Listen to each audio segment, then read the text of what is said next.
So today we are going to be using what's called a bingo dabber, and I filled it with India ink. And because it's our first time maybe using this, you will have a little test paper here. There's a few really important rules when using ink bingo dabbers. We do not shake them because ink will get everywhere. We do not press hard when we're using them because you'll see a nice black line will come out. And we definitely don't squeeze the bottle. If you squeeze the bottle, a puddle of ink will come out. So if you feel more comfortable testing out the ink dabbers on the paper before you start your project, you can. But you're just pushing down on this bottom part like that, but we're not squeezing the sides. Okay, so to get started, once you've tested out a little bit on your test paper, you're gonna write your name and art code on your paper, and then we are going to flip it over. I have two papers over here. We're gonna hold it vertical, the tall way, because we need to fit in the middle and above all of our flowers for our still life. And then the middle and below will be our vase and our horizontal lines to create our table. So let's get started. We're gonna start in the middle of the paper. Now there's different ways you can make flowers. We wanna make sure they're nice and big, and we're gonna start with the middle of the flower. We're not gonna do any stems just yet because we wanna make sure that we have a lot of space. So I'm starting with the inside, and then I can do some long petals. You will have some pictures at your table.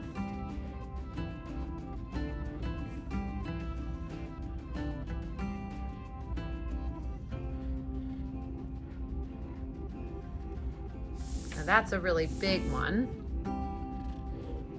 So now I might want to do a smaller one. Now you'll notice that when you are making your flowers, if you want something to look like it's behind something else that creates a sense of depth, you will need to have certain things overlap. So I'm gonna make a flower behind. I might not be able to show the whole inside of my flower. And maybe for this one, I'm going to make smaller petals because we want to have a sense of variety in our artwork. So you might not see all of them. It might be behind. I also might want to make different types of flowers. There might be sunflowers at your table to look at that have long petals. Sometimes they even have different types of inside shapes. Maybe you want to make something like a rose where I do a spiral and then I curve that line down, and then I might add another line inside. I can show you that again, and then I kind of bring that down. I might do one up here, and this one I'm not going to see the whole rose because it's behind the other flower. And then I can fill in with maybe a few other types of flowers. So sometimes I go over my lines a few times. I might want to make a zigzag. Sometimes sunflowers have that around the inner part. And then my petals might come off the page, and that's okay.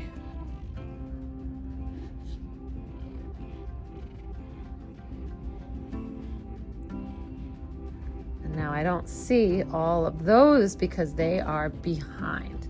Now with some of your empty space, we can always add in some leaves. So I think I'm going to add maybe one more flower over here.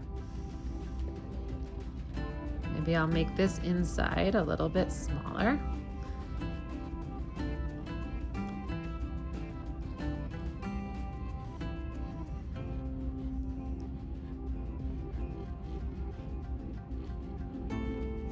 Now in my empty spots, I can add some leaves.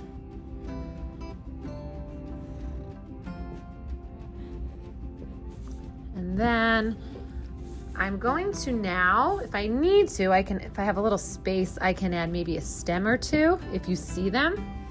Now I'm going to do the vase. So I'm going to do a diagonal line here, a diagonal line here, and then I'm going to do a curved line. You don't have to do your vase exactly like mine. I'm going to show where this part is over here. And now I have my flower, and I need to do a horizontal line here and a horizontal line over here. Now, if I see I have a little extra space and I want to add some more leaves, I can.